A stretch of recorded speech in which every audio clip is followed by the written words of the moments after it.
Hello everyone, this is RJ from Game News USA, back today with another top 10 list. And today we're going to go over my top 10 NBA players of all time. Now, you know, this is a pretty subjective list too, to an extent. So in the comments below, let me know who you think the best NBA player is of all time. Who's the GOAT? We'll talk about it. We can debate about it. So let's have some lively comments and we'll go over it.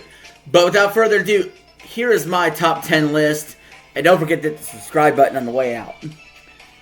First, I want to give an honorable mention to Larry Bird, who was in my top 10 list for many, many years and is my personal favorite player of all time, since I am a huge Boston Celtics fan and I love me some Larry Bird. But I have to be objective here. He got booted. He got booted from the top 10 because number 10 on the list is Steph Curry. When he won that fourth title, that did it for me. The fourth title, a Finals MVP. He's the greatest shooter of all time. Probably the greatest player of all time that's under 6'6".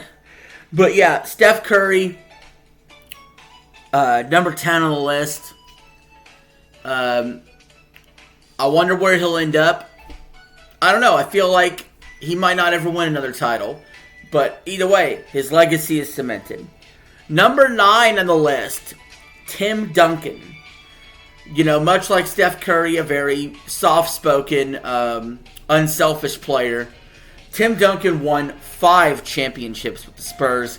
Came close to being 6-0 in finals himself. He's won a league MVP. He's won multiple finals MVPs. He's one of the best defensive players of all time as well. And he also was very, very unselfish. He'd pass, he'd rebound, whatever the team needed for him to win. He moved to a different role when he got later on in his career.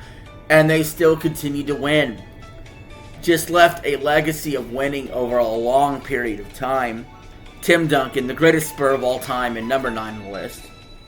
Number 8 on the list, though, gotta give it up to Shaq. Gotta give it up to Shaq. He was just a more dominant player than Duncan in his era. He was, for 3 or 4 years there, just so beyond unguardable. You can't even describe what you've seen. You know, he's won 4 championships. He's won a league MVP. He's won 3 finals MVPs all in a row from 2000 to 2002. He was the driving force behind the Lakers' little dynasty there of a three-peat. So Shaq gets number 8 on this list. Number 7 on this list, Magic Johnson. Yes, he had a great teammate, which we'll talk about later. But Magic did win 5 titles. He went to 9 finals. He won many finals MVPs. And he is the greatest passer we've ever seen.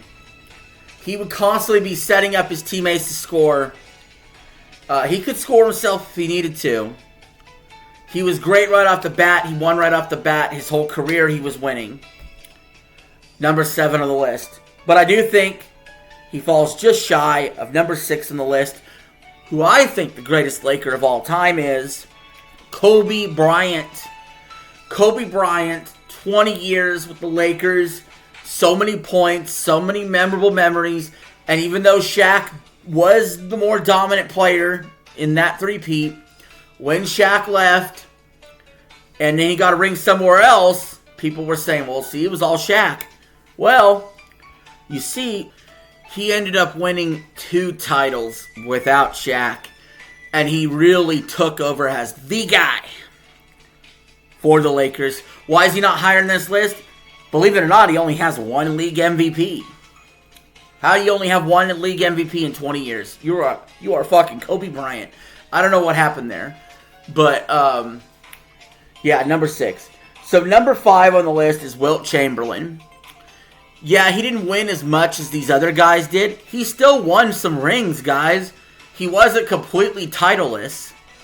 But Wilt Chamberlain was so unguardable. They changed the rules in the NBA. Completely changed the rules about certain things. He was taller, bigger, stronger, faster than anybody else. He scored so many points. He has a 100-point game. He had a season where he averaged 50 points a game? I don't even know. His numbers are, you look at his numbers, you stop for 2 seconds, and you look at his career stats, or you look at a certain year and what he averaged per game, the blocks, the rebounds, the assists, the points. Those numbers are fucking video game Fantasyland numbers. And that's why he's number 5 on the list. But he did lose a lot to number 4 on the list, Bill Russell, the ultimate winner. The stats didn't pop off the page for him, but he was the leader, the captain, one of the best defensive players of all time as well. You know, so many rebounds, so many blocks, and he was undersized as a center, especially in today's era. But he won. He had 13 seasons. He won 11 championships. Wow, is all I could say. Nobody's ever going to win like Bill Russell. Yes, it was a league of 8 teams. We're not going to go crazy like he did this in a 30-team league or anything. But Bill Russell is on the Mount Rushmore of NBA players. That's why he's number 4 on the list for sure. His number, I think, is retired league-wide or something like that. So yeah, he was an icon for sure. But number 3 on the list, and I think they're a perfect combo of Wilt and Bill, is Kareem Abdul-Jabbar. He had more winning than Wilt, but he had better stats than Bill. He's the best center of all time. He had the scoring record for a long, long time, in addition to 6 championships on top of 10 finals appearances, and finals MVPs and league MVPs. The skyhook was an unstoppable shot. To me, this guy is like if you fused Wilt and Bill together. That's why he's number 3 on the list. But number 2 on the list, this is the man that passed him for all-time points and still playing strong. Still going strong. What is this, year 22? I don't even know anymore. Year 21, 22. LeBron James in his 40s now, I think. Good googly moogly. This guy keeps going and going. Like, I don't know what to say. Like, he's forever chasing the ghost of number 1 on the list. But, by God, at some point, we have to give the man some credit.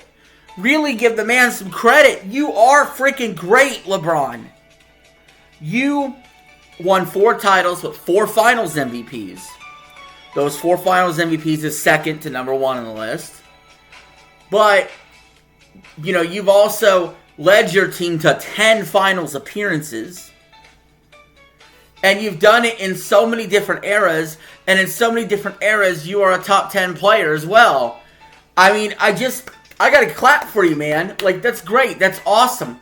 I understand why people think you're the GOAT. I'm not gonna tooth and nail fight it if somebody says you're the GOAT anymore. I won't. I won't tooth and nail fight it. But I don't believe you are the GOAT. Okay? That doesn't mean I dislike you. I don't care for your politics. But because I say you're second all time, it's not a diss. It's just how I feel. Because number 1 on this list is Michael Jordan. And it will probably always be Michael Jordan. Man, he was so red hot in the 90s for just winning and how he played. And, he was such a good defender. People forget how good of a defender he was compared to LeBron even. You know, Michael Jordan won Defensive Player of the Year while averaging 35 points a game. Before he even won 6 titles, he was scoring at a ridiculous pace year after year for a decade. Like 10 scoring titles. This was the guy that you had to try to get past. And nobody could in the 90s. When he was on the floor, he won every playoff series, basically. Once he got another good player like Scottie Pippen, it was game over. I think he could have won even more titles if he didn't go stop to play baseball in the mid-90s, if he didn't retire in 98. Who knows?